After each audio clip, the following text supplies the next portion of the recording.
y a este señor Patiño se le apareció sin oír. Y ahí se mejoró todo. ¿Cómo está, coronel? Muy buenos días. Buenos días, licenciado. Estaba haciendo una referencia de lo que pasó con el ISPOL, pues, ¿no? Todo esto, cómo se manejó, toda esa trama tan complicada en la que está luchando usted y la Policía Nacional por recuperar esos dineros, coronel González. Sí, un saludo cordial también a todos quienes nos escuchan, nos miran. Buen día, Gustavo. Bienvenido, coronel. Aquí dispuestos a seguir conversando de este tema tan sensible que es la seguridad social de la Policía Nacional. Y como les manifestábamos, el año anterior fue muy provechoso para la recuperación del ISPOL porque logramos resarcir 340 millones de dólares, que es casi el 40% de lo que nos atracaron. Continuaremos en esas tareas. Hace pocos días nos recibió en el seno del Palacio Carondelet el señor presidente y nos ratificó el apoyo de él y de toda la estructura gubernamental para ir, por ejemplo, detrás de 125 millones de dólares que están confiscados por las autoridades norteamericanas en el Safraban. En el Citibank, ¿no? En el Safraban. Safraban. Sí, ya. Con el Citibank tenemos que entrar ya a un proceso de litigación en virtud de que la semana anterior habían venido al país, pero en una posición yo considero muy arrogante, muy audaz, de decirnos que ellos estarían dispuestos a devolvernos los 25 millones de dólares que tienen incautados o retenidos unilateralmente y pare de contar. Y las cosas no son así. El Citibank cometió una serie de incorrecciones, no cumplió la debida diligencia, pero sobre todo hay documentos de por medio en los cuales el señor Justin Carroll autorizaba al señor Javier Neira Salazar a aperturar la subcuenta en el Banco Central, que luego fue utilizada para la mal llamada Operación Swap. Pero todas estas operaciones de recuperación que podemos realizar finalmente van orientadas a recuperar la sostenibilidad del sistema de seguridad social. Sin embargo, hace pocas semanas, el 26 de enero, entregamos ya esta propuesta de nueva ley orgánica. La nueva ley de seguridad social de la Policía Nacional, ¿no? Así es. De ese tema es lo que queremos hablar también. Correcto. En este caso. En cumplimiento de una disposición de la Corte Constitucional que en marzo del 2021 le daba un plazo al Consejo Directivo para entregar la propuesta. ¿Qué tiene de positivo según nuestra óptica esta propuesta? Por ejemplo, regula ya a nivel de ley orgánica el concepto de actos de servicio y le da una cobertura integral al policía desde el momento que sale de su hogar, se dirige a su lugar de trabajo, labora y retorna al domicilio. Esto en la actualidad únicamente está a nivel del reglamento de disciplina, pero queremos subirle a esta ley orgánica. ¿Esto le permitiría qué tener una cobertura integral, porque unas son las condiciones cuando fallecen actos de servicio, que sería este caso, y otras son cuando fallecen en condiciones normales, ¿no? Por otra parte, o sea, si es que está yendo a su, como usted dice, a su trabajo, a su... Esa es la diferencia. O sea, ahora queremos considerarle que desde que sale del domicilio ya está en actos de servicio. Es una cobertura más integral. Queremos que se incorpore la posibilidad de dar un segundo crédito hipotecario porque en la vigente ley solo podemos darle un crédito hipotecario. Y hay personas que ya han pagado su casa, su departamento y quieren comprarse otro bien. Entonces, eso lo incorporamos. Otro aspecto positivo es reforzar el gobierno corporativo. Ustedes saben lo que nos pasó y una de las causas fue un débil gobierno corporativo, una figura central que era la del director general, que participaba en el comité de inversiones, en el comité de riesgos, director general y secretario del Consejo Directivo.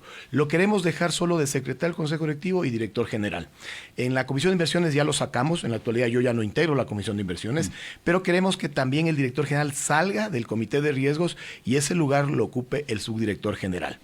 En la nueva estructura del Consejo ¿Por Directivo, qué razones? ¿Por qué? Para democratizar la toma de decisiones. Cuando usted tiene un gobierno corporativo en el cual están concentradas las decisiones en pocas personas, termina ocurriendo el atraco de los 900 millones. Claro. Sí.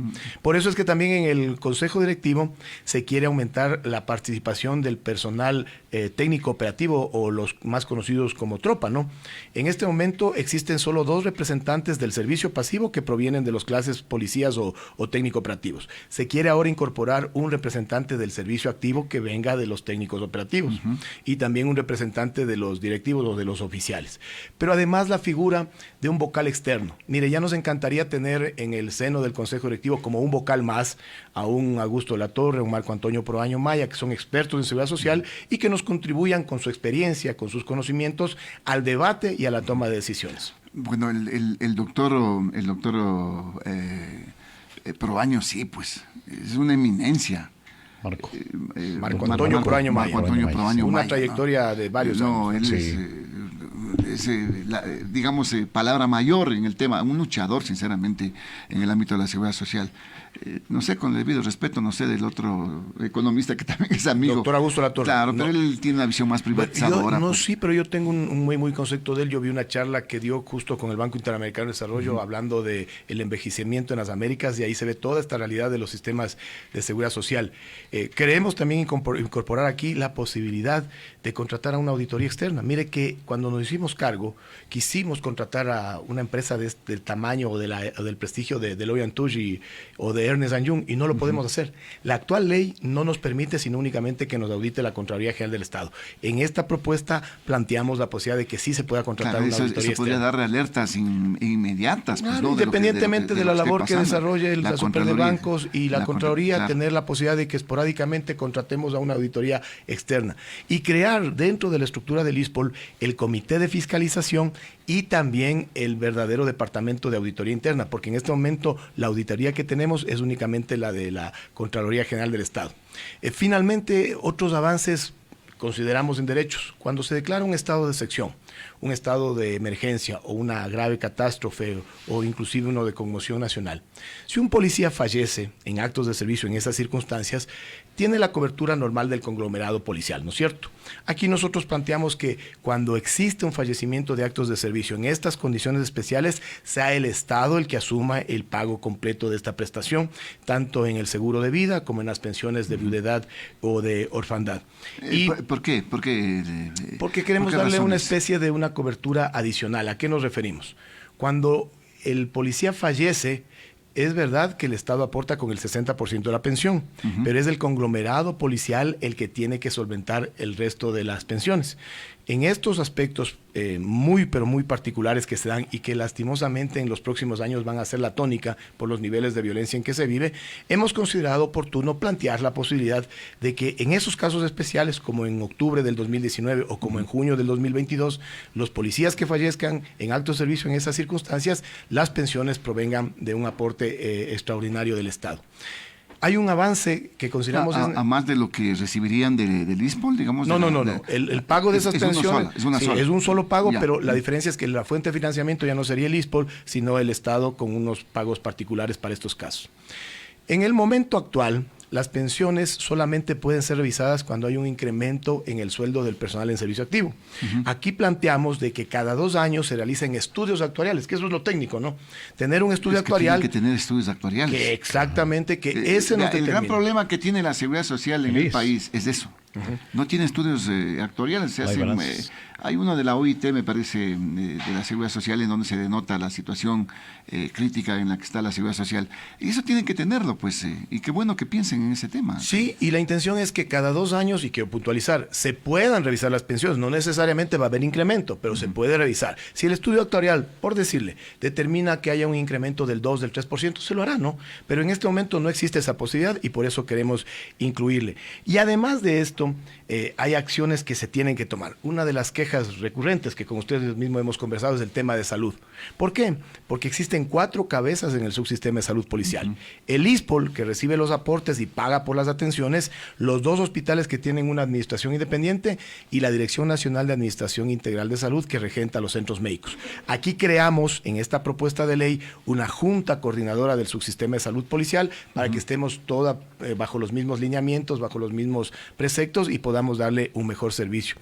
Ahora, todos estos cambios, que hasta el momento los he enumerado y que para nosotros son aspectos positivos, van de la mano también de medidas de ajuste. Exactamente. Allí existen las inquietudes, señor Coronel González. Dentro de estas medidas de ajuste se contemplan, por ejemplo, incrementar los años para la jubilación, se contempla incrementar igualmente el porcentaje de aporte que tienen los policías en este caso. No, le corrijo, lo primero sí. ¿A qué me refiero? Vamos primero a las causas. ¿Cuáles son las causas? El estudio actuarial realizado con corte al 31 de diciembre del 2020, nos determinó que de los 6 seguros principales que maneja el ISPOL, 4 tendrían un superávit al 2070 y eso es lo saludable. Pero 2 tendrían un déficit actuarial. ¿Qué significa un déficit actuarial? Que se va a presentar en el futuro. El de las pensiones. Sí, el de las pensiones es el que más sensible, que es el de retiro, invalidez y muerte. Sí. Un estudio actuarial, para que nos comprenda la colectividad, es un análisis de la institución en el presente, pero verificar ingresos versus egresos y proyectarlos al futuro. ¿Qué nos indica eso? Que lastimosamente el RIN, el de retiro, invalidez y muerte, de donde salen las pensiones, tiene como último año de reserva positiva el 2044. En buenas palabras, el 2044 ya tendríamos problemas para el pago de pensiones. Entonces, esta es la causa estructural, porque muchos dicen, las reformas a la Seguridad Social de la Policía Nacional son producto del atraco. O sea, estaríamos hablando de que tendría sostenibilidad de 20 años más. De 21 años más, que está a la vuelta de la esquina. Claro. En Seguridad Social, 21 años es muy poco. Entonces, usted dice esto, coronel, imagínese 21 años que todavía tendría solidez y posibilidad de pagar. ¿Qué se diga de la Seguridad Social general? Pues lo que pasa es que recuerde usted que en la Seguridad Social general también se han pospuesto acciones. Exacto. Desde el 2000 existe por ley la disposición que periódicamente se vayan reajustando los años para la jubilación y no se lo ha hecho, porque normalmente las reformas de la Seguridad Social causan resistencia. En Francia estamos viendo en este momento que hay graves manifestaciones porque están incrementando 2 años. Exactamente, 2 años. Ahora, pero es que también hay otras cosas. El gobierno no ha pagado el 40%, no digo solo de este gobierno, sino de todos los gobiernos que han tenido responsabilidades, el tema de la deuda, bueno, tantas cosas. Y en ese aspecto, ¿cómo está, por ejemplo, el gobierno con la Policía Nacional? Yo tengo que ser muy agradecido con el presidente Guillermo Lasso porque en mayo del 2021, cuando asumimos la dirección general, teníamos en caja para 2 meses de pensiones, para mayo y para junio. En una reunión... O sea, caótico, crítico.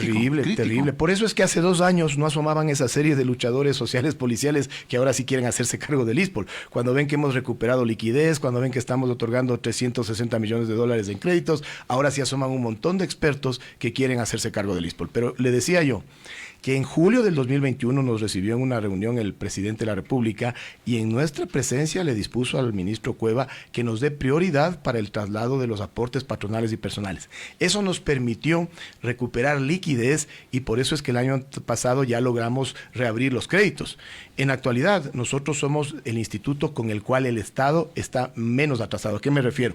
La deuda a diciembre era de apenas $95 millones, incluidos $24 millones que corresponden al gobierno antepasado. Es una deuda que se ha arrastrado de varios años y que hace 2 días que nos recibió nuevamente el presidente de la República, nos ofreció disponerle al ministro de Economía que esa deuda del 2015 nos la sea pagada en los próximos días.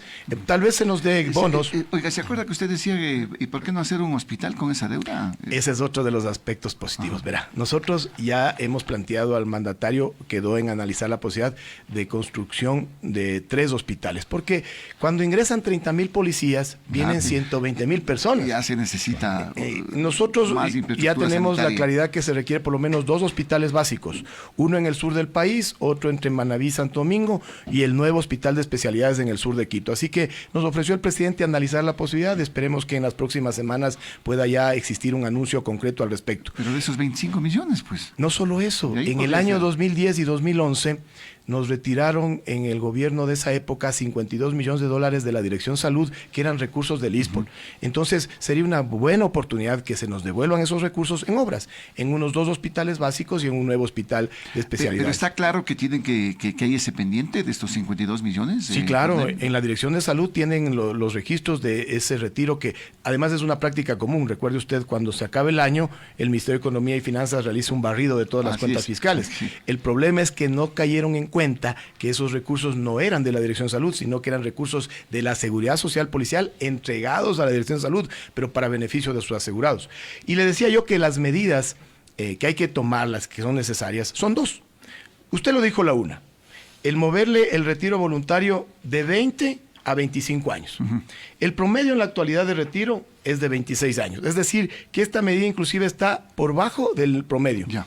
Pero esto es necesario. ¿Por qué? Porque se gana 5 años de aportes y obviamente son 5 años menos de pago de pensiones. Le da más sostenibilidad, digamos. Le da sostenibilidad. Y la otra medida es que el cálculo de la pensión ya no sea como en la actualidad con base en el último salario o remuneración mensual unificada, sino un promedio de las últimas 48 remuneraciones, pero aplicado de manera progresiva. Miren, el proyecto o la propuesta está entregado en la Asamblea.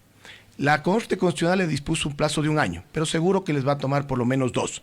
Supongamos que en el 2025 esté aprobada la ley. Bueno, el 2025 se aplicará el promedio de las últimas 12 remuneraciones, el siguiente año las últimas 24 y así progresivamente hasta que lleguemos a las últimas 48. Ya, pero ahí no va a tener un impacto básicamente en lo que significa pensiones que reciben los policías. Claro, claro que tiene un impacto, pero ¿cómo se mitiga esto? Con permanencia. Es más, en la actualidad el policía puede retirarse con 20 años de servicio, pero no es recomendable. ¿Por qué? Porque la pensión es muy baja. Le doy un ejemplo matemático.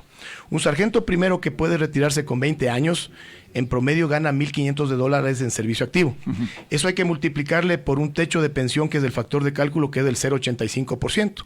Es decir, los 1,500 le multiplicamos por 0,85 y nos da $1,275. Pero como se va con 20 años, hay que volver a multiplicar por 0,70. ¿Cuánto nos da una pensión? De $892, que es muy baja. Cuando alguien se va con 30 años, que sería el caso de un suboficial primero, ostensiblemente mejora. ¿Por qué? Porque de los 892 que se van con 20 años, la pensión de alguien con 30 años y pocos meses es de $2,069. Por eso es que nosotros les aconsejamos que no se vayan con 20, con 21 años, que se vayan por lo menos con 27, 28 años y ojalá con 30 años de servicio o más. Pero yo le decía, la fórmula del cálculo les va a afectar, pues, directamente en este caso. Depende del caso. ¿A qué me refiero? Porque usted va a tener que dividir o multiplicar por claro, las 12 remuneraciones. Pero depende del caso. Si alguien, el momento en que salga la ley, ya tiene más de 1 año en ese grado, no le afecta. Porque le da lo mismo que le calculen con el último sueldo o que le calculen con las últimas 12 remuneraciones, porque es del mismo valor, ¿no es cierto? Pero si alguien sale publicada la ley y tiene un ascenso, ahí sí va a sentir una merma en su monto máximo que iba a recibir. Entonces tendrá que quedarse 1 año. Exactamente. Años, ¿Cómo se mitiga eso? Con permanencia. Ahora, sí, lo que decía usted, yo no voy a mentirles. Al final del día, claro que hay una afectación, pero esto es necesario. Si no hacemos esa corrección, no tendría sostenibilidad. Es esta realidad. Y esto es ser egoísta. ¿A qué me refiero? Mire, capaz que yo para el 2044 ya no existo, licenciado. Es decir, si seríamos irresponsables, lo que diríamos es, sigamos así nomás, porque para nosotros sí nos alcanza. Pero en seguridad social hay que darle el principio de sostenibilidad al sistema y pensar inclusive en los policías que aún no nacen. En ese joven que en el 2045 quiere entrar a la Policía Nacional y que debe trabajar 25 años, pero que en el 2070 deberíamos garantizarle una pensión. Entonces, por eso es necesario estas acciones. A ver, hay una inquietud en el 255-4090, 255-4090, 2546-108 está habilitado. Buenos días, lo escuchamos. A ver, está hablando. Los 20, 21 años que... tenga la bondad, por favor, Cristian, concéntrese, sí. Tenga la bondad de repetir la inquietud, si es tan amable. Mira, el señor dice sobre los 20, 21 años que el personal se retira, todo eso. Pero el señor solamente habla de la tropa, pero no habla de los señores oficiales. La tropa es la que más se saca el aire trabajando. Hace 24 horas de turno. Un señor oficial trabaja de 8 de la mañana a 5 de la tarde. Ellos no tienen desgastes, no hacen amanecida, ganan un sueldo más de $4,000. El señor clase de 22, 21 años gana $1,000. El señor subteniente de 1 mes recién graduado gana más que un sargento, que un suboficial de 20, 21, 20, hasta 25 años. Entonces, los señores del ISPOL piensan que ellos hacen la maravilla, pero no piensan en la tropa. La tropa se enferma más rápido que un oficial. Los señores no se dan cuenta de eso. Como los señores tienen un sueldo de $4,000, pregúntele al señor que está entrevistando cuánto gana y cuántos años de servicio tiene. Y pregúntele a un clase, ¿cuánto gana de 20, de 25 años? Eso es lo que la tropa protesta y no quiere que entre esta nueva ley. ¿Por qué? Nosotros, la tropa, que somos más, pagamos los sueldazos que ganan los señores oficiales cuando se jubilan. Se supone que ellos nos representan legalmente cuando están trabajando. Dicen, hay una estipulación que ellos trabajan, que ellos ganan por ¿cómo es? Responsabilidad. Sí. Y ya cuando están afuera siguen ganando los mismos sueldos. ¿Por qué no le pregunté al señor oficial que está ahí cuánto gana un coronel, un general recién retirado? Pregúntele cuánto gana, para que se dé cuenta quién paga los sueldazos. A ver, vamos a seguir hablando con el coronel González. Hay otra inquietud. Gracias por las inquietudes. 255-4090, 2546-108, habilitado. Buenos días, lo escuchamos. Muy buenos días. Quería participar acerca de lo que dice de la policía de la jubilación de 20, 21 años. A mí me parece que a veces se va mucha plata del Estado ahí. No sé por qué un médico tiene 65 años, un profesor 65 sigue siendo activo, y un policía, un teniente, uno de tropa, se jubilan a los 20, 21 años. Se va todo el dinero ahí y también pueden ser más productivos, pueden trabajar más tiempo.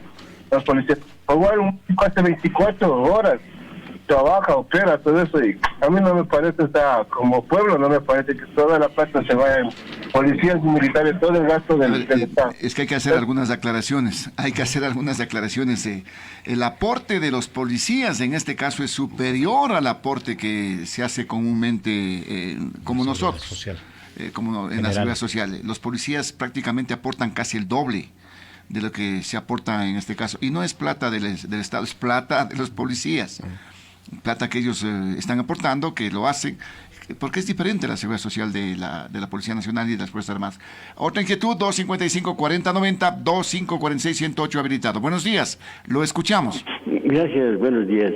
La inquietud que tengo para el señor coronel González es, como está hablando de cosas positivas solamente, yo quisiera saber si es que no tienen cartera vencida por concepto de préstamos quirografarios, préstamos hipotecarios, y si no tienen cartera vencida de los megapréstamos, porque como decía antes la persona que participó, hay préstamos que se dan pero fuera del reglamento a los señores oficiales, a los coroneles, a los generales que se van con grandes préstamos. Quisiera saber, sería ideal o positivo, como el señor está hablando, que no tengan cartera vencida de todas las prestaciones que hacen al personal. Gracias.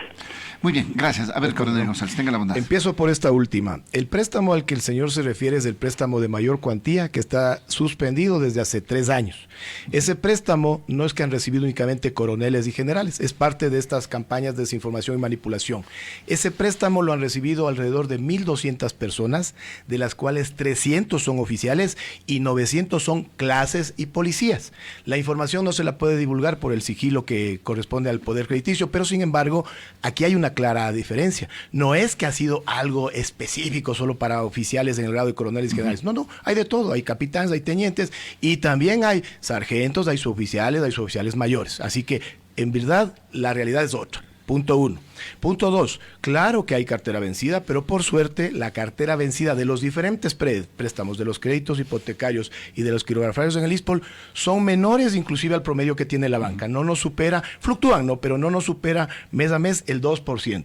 Y por ello 2% es muy saludable. Son casi 13 millones de dólares en una cartera normal de 600 millones de dólares, que es algo muy positivo, pero que además antes no teníamos la capacidad coactiva, ahora ya la tenemos y la estamos recuperando. Oiga, en el BIES llegamos a hablar de cartera vencida de hasta el 8%. Así es. 9%. El 2% me parece que es manejable, digamos, en este caso. Continúo con las respuestas. Para el señor civil, que según su óptica está indignado por los niveles de pensiones policiales o militares, la respuesta es la que usted le dijo en parte. En un sistema de general de pensiones, el Estado aporta con el 9.15 y el trabajador con el 11.45, es decir, no llegan al 20% en total. En el régimen militar y policial, el aporte individual es del 23.10%, es decir, más del doble, y el 26% aporta el Estado. Pero cuando podríamos discutir horas enteras, ¿no? Cuando medimos carga laboral, multipliquen las 160 horas laborables de un mes de un civil normal, me refiero a un civil que trabaje 8 horas diarias, ¿no es cierto? 40 a la semana, 160 al mes, por 11 meses y por 30 años les van a dar 52.800 horas laborables. Multiplican ahora un promedio de 12 horas laborables que trabaja el policía, por 22 días, porque sale solamente 8 días franco al mes, por los mismos 11 meses y por 20 años, y les van a dar un valor cercano a las 58.000 horas laborables. Es decir, todavía nosotros salimos en contra, sin hablar de los aspectos del trabajo que se da en fines de semana, en feriados y otros aspectos, pero ahí está la explicación, ¿no? Y el nivel de riesgo que significa en este caso ser policía, ¿no? Ese es otro. El año anterior en la policía acaban de fallecer 75 miembros en actos de servicio. Es decir, un número mayor a los que perdimos como país en la guerra del Cenepa. Y para la pregunta inicial, que lastimosamente también es uno de los factores que existe, este discurso separatista, este discurso inclusive victimizante de nuestro personal policial, porque yo he sido uno de los mayores defensores de que la base de la Policía Nacional es el personal técnico operativo. Yo no puedo desconocer eso. Pero mire cómo son los mitos, ¿no? Siempre se les ha implantado ese mensaje de que los oficiales versus a la tropa, o los oficiales viven una vida cómoda. En primer lugar, yo acabo de levantarme a las 5 de la mañana para estar aquí y he empezado mi jornada laboral a las 6, pero mis colaboradores más cercanos pueden dar fe que no hay día que yo no salga de mi oficina que sea antes de las 22 horas del día. Es decir, no es verdad que los policías nomás trabajan y los oficiales no. Yo el próximo fin de semana, desde el viernes, voy a estar a cargo de todo el país, jefe de control general del país. Pero además yo le invitaría al compañero que habló y que no se identificó, yo sí le doy mi nombre, venga a asumir mi nivel de responsabilidad. Venga usted a firmar los contratos en los cuales yo estaré expuesto 7, 8, 10 años después a repercusiones. ¿Cuánto gano yo? Sí, claro, yo gano $4,000, pero después de 30 años de servicio. Pero lo que no les dicen es que cuando entramos hace 30 años, esa no era la escala salarial de la Policía Nacional.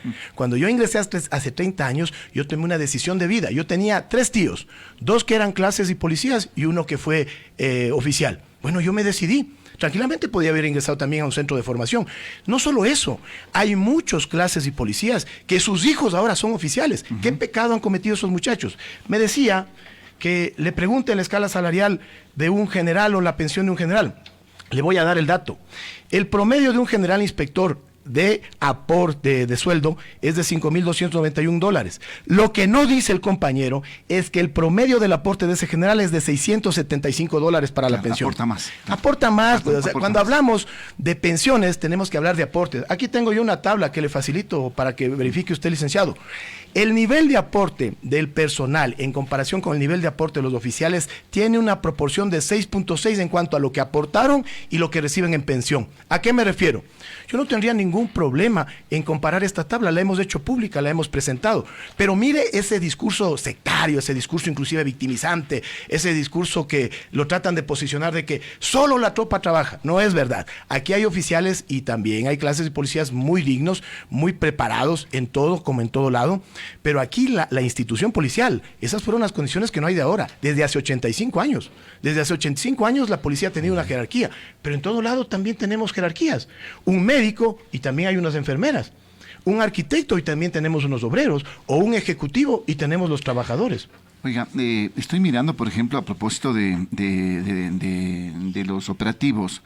Un suboficial mayor tendría una pensión de 2.259. Así es, por eso ¿no? le digo. Un suboficial primero, una pensión de 2.069. Un suboficial segundo, una pensión de 1.513. Un sargento primero, una pensión de 1.028. Y un sargento segundo, una pensión de 782,24.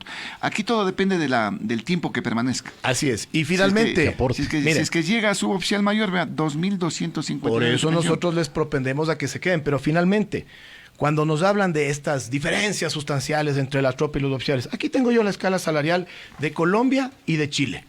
Y usted verificará que son las estructuras salariales similares. Pero además, ¿cuánto gana un policía en Colombia? Claro que ellos tienen en pesos colombianos, ¿no? Igual en Chile son los pesos chilenos, pero Transformado a dólares, a la fecha que está ahí, un policía en Colombia de 10 años, $295. Y el grado más alto de la tropa en Colombia, $500. No supera eso. En Chile es muy más similar a nosotros. Un carabinero recién graduado gana $800 y un suboficial mayor gana $2.500. Pero en el caso de la Policía Nacional, lo que no dice el indignado compañero, es que el policía, el promedio, el que está entre 1 a 5 años de servicio, gana $958. Yo les pregunto, ¿cuántos ecuatorianos ganan $958? Entonces, el discurso se lo utiliza según el punto de vista. Pero ¿no? lo importante en este caso de lo que hemos escuchado, señor Coronel González, es de que tiene que haber una socialización definitiva del tema, así como lo está haciendo usted. Ajá. Con cifras y dando a conocer a todo el personal de lo que se va a hacer, de lo que se va... Porque eso tiene que pasar a la Asamblea Nacional, Sí, ¿no? ese es otro la Asamblea tiene que desconocimiento. tomar también la resolución. ¿Qué se nos ha dicho, licenciado? Que no hemos socializado esto y que la tropa no ha aprobado. En primer lugar, es un tremendo desconocimiento porque el personal policial en servicio activo no tenemos que aprobar nada. Nosotros, como Consejo Directivo, la obligación que teníamos era realizar esta propuesta. Ahora que tenemos el documento, sí es el momento oportuno que usted lo manifiesta de realizar esta difusión. De hecho, lo estamos realizando. Hace 2 semanas hubo una videoconferencia a nivel nacional. Yo mismo, por disposición de mi comandante general, me trasladé a Guayaquil a dar la conferencia y le explico con esta presentación. Y mis generales también se han trasladado a diferentes partes del territorio para proceder a esta difusión. Pero sobre todo, esto no está escrito en piedra. Esto puede ser mejorado, esto es perfectible. Ojalá el compañero que hizo la llamada tenga alguna propuesta significativa, no sectaria, no revanchista, que no le demuestre alguna tara social, sino que venga a aportar. Que nos diga, mire, podríamos contribuir en este cuerpo legislativo de mejor manera con esta observación. Claro, en la Asamblea Nacional tendrán oportunidad de pronto Claro. Para hacer estos aportes que Así son es, necesarios. porque recuerde que el procesamiento es el siguiente. Ya lo entregamos a la presidencia de la Asamblea Nacional, pasará al CAL, el CAL de seguro lo manda a la Comisión de Trabajadores y Seguridad Social. Ahí es el momento oportuno para llegar con cualquier aporte. Lo discutimos, pero siempre tiene que haber de fondo algo sustentados técnicamente. No puede ser algo utópico, ¿no es cierto? A todos nos encantaría que nos suban las pensiones, o a todos nos encantaría que se disminuyan los años de servicio. El problema es que eso no le da sostenibilidad. En este caso no también incluye el tema de los años de permanencia en los grados también en este caso. No, porque ese es otro problema. Le culpan a la Ley de Seguridad Social los años que se incrementaron en cada grado, que son del COESCOP, que fue aprobado en mayo del 2017, a 5 días de que acabe el gobierno antepasado. Y ahí no reclamaron nada, ahí no dijeron nada. Esa es la realidad. ¿Quién aumentó el tiempo de permanencia en cada grado? No es la Ley de Seguridad Social de la Policía Nacional, sino el COESCOP. Vale la aclaración. Así es. Vale la aclaración.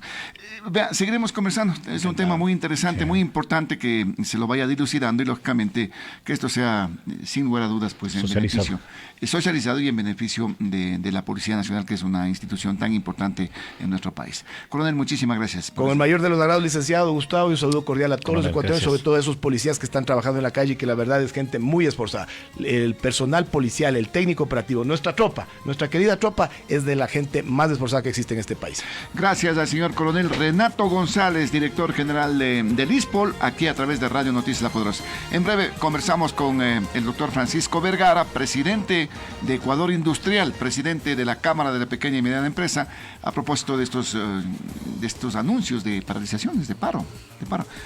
¿Cuánto le conviene al Ecuador o no que entre en paralización? Bueno, en todo caso, vamos a tener una versión y la opinión también del doctor Vergara sobre este tema. Ya volvemos.